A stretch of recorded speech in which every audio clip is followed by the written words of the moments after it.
அங்கேருந்து நடந்து வானகம் வரைக்கும் போனாங்க. அதுக்கடுத்து நம்ம காசிமேட்லேருந்து ஒரு சைக்கிள் பயணம், சிட்லப்பாக்கம் ஏரியிலேருந்து ஒரு சைக்கிள் பயணம், பனங்கன்றுகள் நடவு பண்ணிட்டு போனாங்க. இதெல்லாம் எனக்கு வந்து ஒரு மிகப்பெரிய ஆச்சரியமான விஷயமா இருந்தது. அப்போ நான் தோழத்தை கேட்டேன், வழக்கமாக நம்ம எங்கேயாவது வெளியூர் போகிறோம் அப்படின்னா ஒரு உறவினர் வீட்டில் தங்குவோம், இல்லை விடுதியில் தங்குவோம். இந்த 20-25 நாள் பயணத்தை வந்து நீங்கள் எங்கே தங்குவீங்க, எப்படி சாப்பிடுவீங்கன்னு கேட்டேன். பார்த்த சொன்னார், இன்னமும் எனக்கு வந்து ஞாபகமா இருக்கு, குடிக்கிறதுக்கு சாப்பிட்றதுக்கு தங்குறதுக்கு நாங்கள் எந்த பணம் செலவு பண்ண மாட்டோம். இது வந்து ரொம்ப பாதிச்சது. இப்போ நான் இங்கே வந்திருக்கேன், நம்மெல்லாம் ஒரு பொது வேலை பண்ணிட்டு இங்கே வந்திருக்கோம் அப்படின்னா நமக்குன்னு ஒரு குடும்பம் இருக்கு, அதுக்கு ஏதோ ஒன்று பண்ணிட்டு நம்ம இங்கே வந்திருக்கோம். அப்படி எதுவும் இல்லாம அவருடைய பயணம் இருந்தார். இன்னைக்கு வரைக்கும் அவர் வந்து அவருக்குன்னு எதுவும் சேர்த்துக்கல. எனக்கு வந்து ஒரு மிகவும் பாதித்த ஒரு நபர் அவர். அவருக்கு அடுத்த ஒரு விஷயம் அவர் என்ன சொன்னார்னா, 120 நாள் நான் தமிழ்நாடு முழுக்க பயணம் பண்ணியிருக்கேன் மிதிவண்டியில, அந்த மாதிரி நான் பயணம் பண்ணேன் அப்படின்னு அவர் சொன்னார். அதுக்கப்புறம் எண்ணூர்ல இருந்து பழவேற்காடு வரைக்கும் நித்யானந்தன் ஜெயராமன் தலைமையில் ஒரு மிதிவண்டி பயணம், ஒரு தனியார் நிறுவனத்தோட பிரச்சனைகள் என்ன இருக்கு அதை பத்தி தெரிஞ்சுக்கிறதுக்கான ஒரு மிகப்பெரிய பயணம்.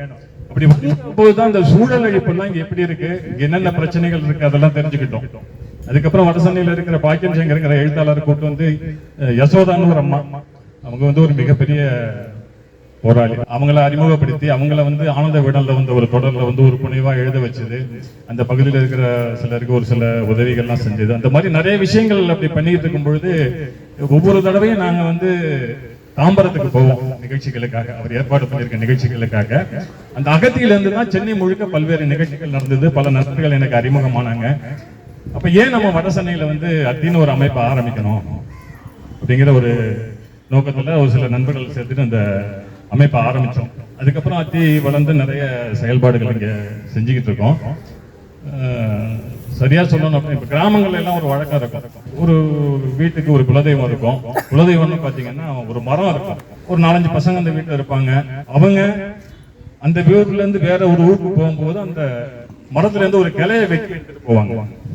எடுத்துட்டு போய் அந்த ஊர்ல நடவு செஞ்சு அதை வந்து அவங்க குலதெய்வமா வணங்குவாங்க. கிட்டத்தட்ட அத்தி வந்து அகத்தியிலிருந்து வெட்டி எடுத்துட்டு வரப்பட்ட ஒரு கிளை. இன்னும் சரியா சொல்லணும்னா ஒரு போத்து. அதுல என்ன ஒரு சின்ன சிக்கல்னா, அந்த தாய் மரத்துல இருந்து ஒரு கிளையை எடுத்துட்டு போய் வேற ஒரு இடத்துல நடும் பொழுது அந்த தாய் மரத்தோட தன்மைகள் அனைத்து இருக்குமாங்கிறது எனக்கு தெரியல. அந்த கிளைகள் நடுற இடத்துல வந்து சூழல் என்னவோ அங்க எப்படி இருக்குமோ அதுக்கு தகுந்த மாதிரி தான் அந்த கிளை வளரும். இது எதுக்கு சொல்றேன்னா அவருக்கு புரியும்னு நான் நினைக்கிறேன். இப்போ வந்து நான் அதுக்கு மேல நான் பேசுறதுக்கு நீண்ட நேரம் எடுத்துக்கல. இன்னும் பெரிய அளவில் மனசளவுல பாதிச்ச ஒரு தோழர் வந்து அவர் வயசுல இருக்கிறவங்க எல்லாம் இன்னைக்கு வந்து கார் வாங்கலாமா வீடு வாங்கலாமான்னு யோசிச்சுட்டு இருக்கும்போது முழுக்க முழுக்க சமூகம் சார்ந்து செயல்பட்டுக்கிட்டு இருக்க ஒரு தோழர். அவர் வந்து இந்த விருது விழாவுக்கு வந்ததுல வந்து எனக்கு மிகப்பெரிய சந்தோஷம். இந்த விருது அவர் கூட சேர்ந்து ஐயா மூத்தவர் ஜம்பலிங்கமும் நம்ம தலைவரும் கூட இருந்து வழங்குவாங்க.